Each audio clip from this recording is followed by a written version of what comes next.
What's up, everybody? Basketball here. Gonna have a video about 1 year of ownership with the RT178 right behind us.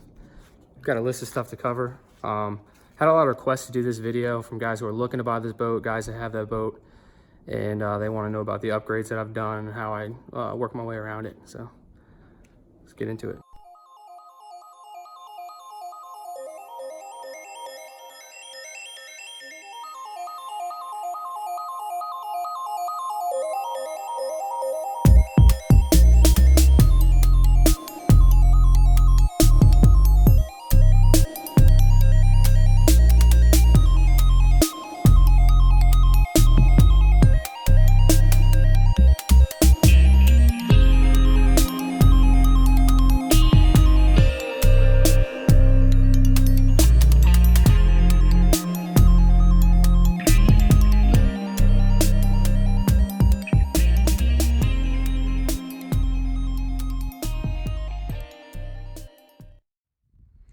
So, my Ranger RT178, 1 year of ownership, a little more than 1 year, but that's all right. So basically, throughout this 1 year, fished probably 10 terms or so, 100 hours on the motor, done all my maintenance, everything's good with the motor, haven't had to have it in for anything at the shop. I do have some dock rash, all running down the side just from banging up against the dock and stuff like that. So pretty much that's the extensiveness of any type of damage on this boat. It's held up really well.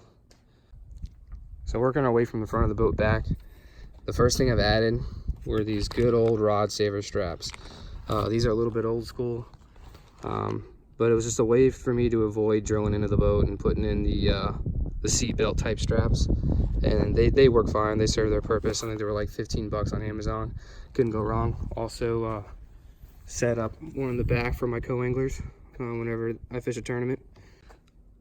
One of the other things I did, I get asked about this on the internet all the time, is where did I get that bow roller at? I replaced the stock one that Ranger had, and it was just starting to like kind of frail away. The rubber was starting to break off. I think I got that at Bass Pro for about like 10 to 15 bucks and just replaced it, and ever since it's just a much better roller to have up front. So up here at the front, another little small upgrade I did was just add these LED navigation lights up here. Just be careful when you are doing this. It's not technically Coast Guard certified, so you can get wrote a ticket for this. I believe Coast Guard states you have to have 114 degrees of visibility for each light. I try to do my best to that, but pretty much that's what they came out to be. It was a really cheap upgrade. People can see me on the water. I'm happy with it. When I first got the Ranger RT178, it came with an Minn Kota Edge 45-pound thrust. Wasn't good enough for how I fish. Didn't have enough thrust. It wasn't durable enough. I mean, I'm sure it would have lasted, but I put this thing through some abuse. So what I did was I found a Minn Kota Fortrex 80-pound thrust, went to a 24-volt system. Couldn't really afford the Ultrex. It was just kind of out of the price range. So I am perfectly fine with this and a power pole. That's a huge debatable topic, and we'll try to get in that a little bit, but I don't want to overstress. So, but definitely going to a 24-volt system on its aluminum bolt helped out. There's a few other things that you have to add to make a 24-volt system work, but we're gonna get into that. Minn Kota Fortrex still serving its purpose for me. I can't complain. So when you're trying to shove all these gadgets into a small aluminum boat, you just got to be mindful of the space back here. Going to a 24-volt system, I had to add another battery. I had to add a 3-bank charger from Minn Kota, and then I squeezed in my power pole pump way back there. So that's just something to be cognizant of when you're going to do those upgrades.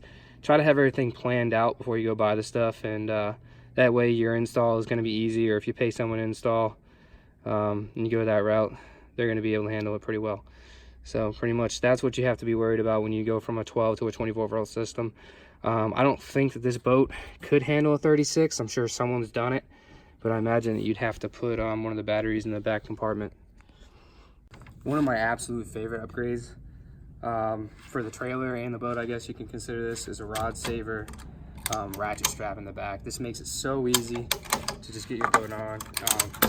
If you have those ratchet straps that you have to like cinch down, you know what I'm talking about. They're just real hard to work with, and I've loved these things. I think they ran me about 65 bucks on Amazon, and it's been some of the best money I've spent on this boat.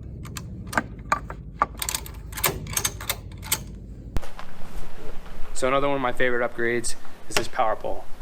Didn't have the option to go with the Ultrex, like I said before, just because of price and availability at the time. So what I did was I got myself a Power Pole Sportsman 2. I mounted it on the port side, which is against what Ranger says. They wanted you to mount it on the starboard side, but for me, I felt like the weight was going to be counterbalanced well. I used a sandwich mount in between my motor and my transom, so I didn't drill into the back of the transom. I didn't have anything to mount off of other than just putting that sandwich mount in there, and it's worked out so far so good. I didn't lose a lot of miles per hour weight wise on this, with only just having the 70, so it's been a great upgrade, and do a little demonstration of it.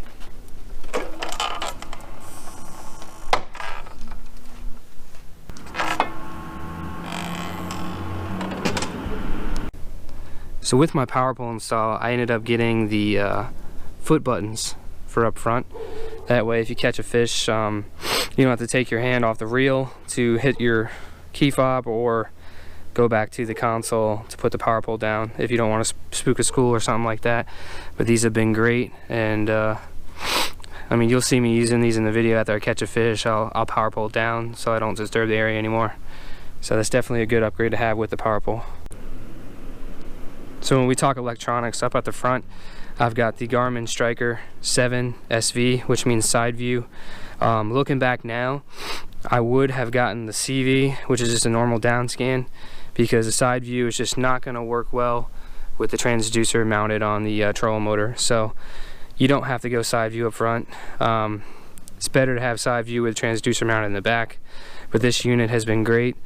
I can't complain.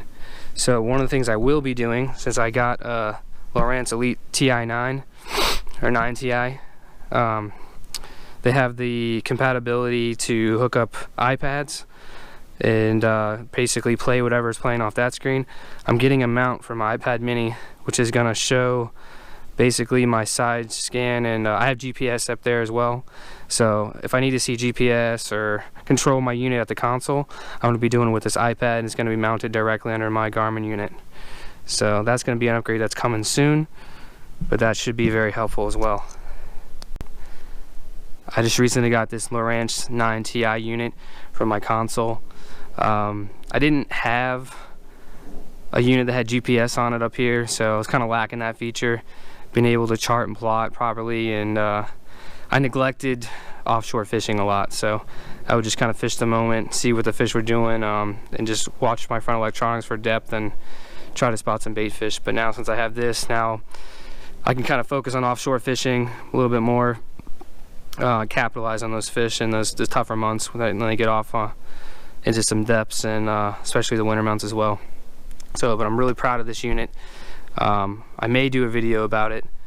It's just been great so far. So this is going to definitely propel you to fish better.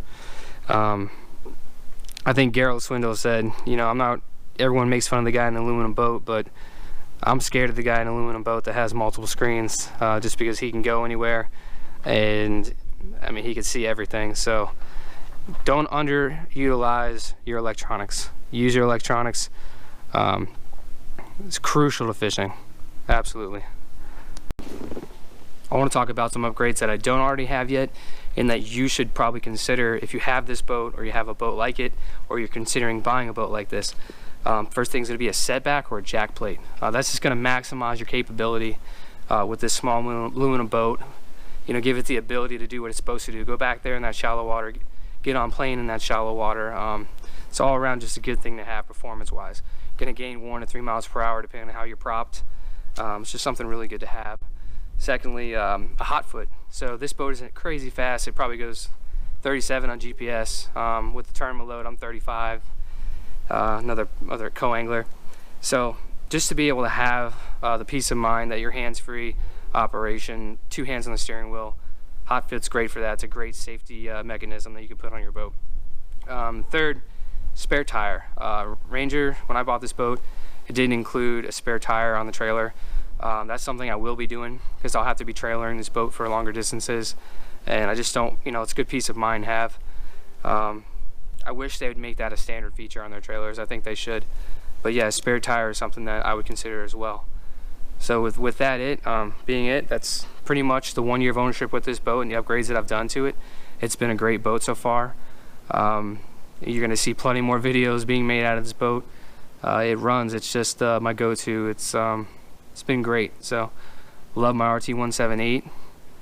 But that's been about it. If you have any questions, just go ahead and comment, leave them in the bottom, and I'll respond to everyone's comments. I'm going to do my best to provide links in the descriptions of everything that we talked about, all the upgrades, as long as Amazon has it, and I'll be able to put it down there. So anyhow, hope you enjoyed this. Hope this was informative for you, and I hope this, you know, helps your decision making process down the road.